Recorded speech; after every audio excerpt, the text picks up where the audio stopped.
This is John Page Williams with another reading from Chesapeake Almanac. The month is July, and this chapter is entitled Grass Shrimp Don't Have Many Friends. It was a case of two boys, a skiff, a tidal creek, and a summer day. John Oxner was probably 12 years old, and I was 10. My parents and aunt were visiting his mother.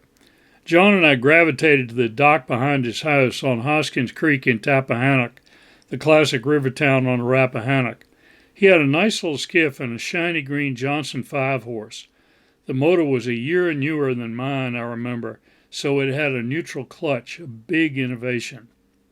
We took 2 fishing rods with bobbers and hooks, and he grabbed what looked like a crab net, except that it had very fine mesh. "What's that for?" I asked. "Shrimp," he cried. My experience on the bay was limited at that point to the Yokomaca, a big tributary near the mouth of the Potomac. Over there, we used peelers for bait. I'd never heard of shrimp, except the frozen kind we got from the market.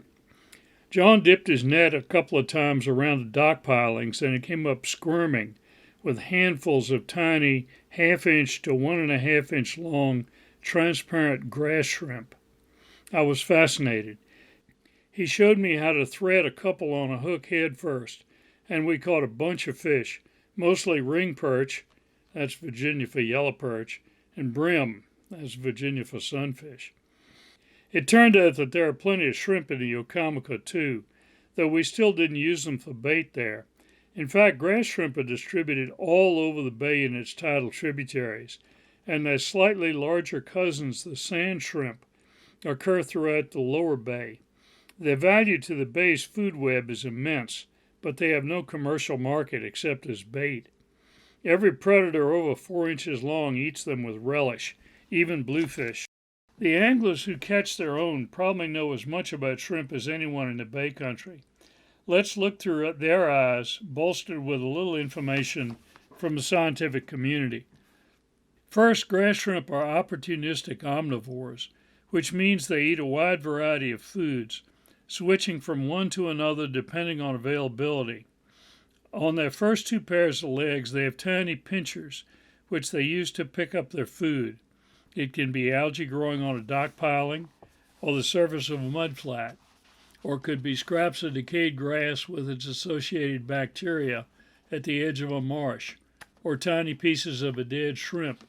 The food can be alive or dead. Bearing in mind the kinds of food shrimp favor, look for them in beds of submerged bay grasses, at the edge of marshes, and around wood. The submerged grasses offer them not only food but good hiding from predators. Marsh grasses do the same, especially at high tide. Wood cover like fallen trees also offers protection. Mud flats, dock pilings, and bulkheads, launch ramps, especially old ones, don't offer much hiding place, but apparently they offer so much food that shrimp use them anyway. Think of the fouling community, barnacles, worms, anemones, algae, and the like, on an old piling, and then think what it means to an opportunistic omnivore. It's no accident that John Oxner could find bait right under his dock. Dick Hoagland, a very fine charter captain who used to run his boat Mary Lou out of the rod and reel dock in Chesapeake Beach, used to catch enough shrimp from the bulkheads at the marina for a day's fishing. Grass shrimp spend much of the year in such areas. In the spring, dark-bottom mudflats with southern exposure warm up quickly, and the shrimp come to them once the water temperature reaches 50 degrees or so. From then on, right around till Christmas, they can be had in shallow water, although late in the fall it may take some looking to find them, especially the big ones. Not much is known about where they go in really cold weather. In midsummer, though, the shrimp are abundant. Any good catch will include a number of gravid or egg-bearing females. Some will be shedding their shells, growing larger the same way crabs do. Yet the mature shells are naturally so soft it's hard to pick out those that have just molted. One thing that is noticeable is a parasite which causes a bulge in the carapace, the front body segment, on a few individuals. The parasite is an isopod, actually a relative of the shrimp, and while it must cause the shrimp some discomfort, the host always appears to be otherwise healthy. Fish certainly don't seem to mind the taste.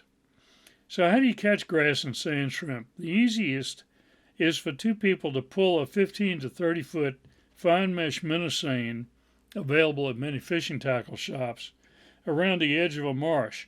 If you can find a submerged grass bed, so much the better. You may find more shrimp than you can use. Fortunately, they're easy to release alive. Around tight spots like pier pilings and fallen trees, a 12-inch wide fine mesh dip net like John Oxner's does good work. The only problem is that its small size doesn't cover much ground. So unless the shrimp are plentiful, it takes a long time to catch a big mess for bait. The rig that serious shrimp devotees use is a roller net. It has a rectangular frame, usually aluminum, with a wooden roller bolted onto brackets on its front edge, then a long handle in the back and a deep bag made of fine mesh netting. The frame and the roller may be 15 to 30 inches wide. Push the net with the roller working along the bottom. This is the best tool of all for working mud-bottom coves, and it's big enough to work bulkheads on marsh edges at flood tide. Finding good concentrations of shrimp may take some exploring. My friend Bill Pike, who used to fish with shrimp from March through December, liked to work hard-bottom marsh edges in tidal ponds and coves along the Severn River above Annapolis. He did so even into his early 80s, though he said walking through deep mud is too much work. He caught all he needed, but a younger friend who works for a local charter captain swears by mud bottoms. Try both and decide for yourself. What do you do with shrimp? Around Annapolis, fish them on a simple 2-hook bottom rig for white perch. Use fine wire hooks and thread 3 more shrimp onto each. Some people like to thread a couple onto a shad dart or cast it around docks and fallen trees. On tidal fresh sections of rivers like the Choptank and the Rappahannock, the same rig will catch crappie, largemouth bass, and channel catfish.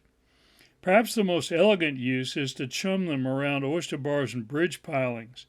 That term means tossing out a thin but steady stream of shrimp to drift back with the tide from an anchored boat. Then drift shrimp-baited hooks in the chum line with spinning tackle. Traditionally, this is a very effective way to catch rockfish when they're in season. Chumming shrimp also works on other species like perch, speckled trout, and even flounder. Keeping shrimp healthy in hot weather can be tricky. Direct contact with ice will kill them. Long-term shrimpers build small, stackable wooden boxes with screened bottoms. Stack the boxes in a cooler with ice on either side and keep the shrimp on the screens out of the water. Take out only a few at a time and keep a rag moistened with bay or river water over them to keep them from drying out if they're on deck. One last thing, if you don't care to fish with your shrimp, eat them yourself. Start with fresh live shrimp. Steam them and pinch off their heads. Eat their tails whole. The shells are soft enough to crunch up easily. The shrimp turn pink on cooking and taste like, well, shrimp.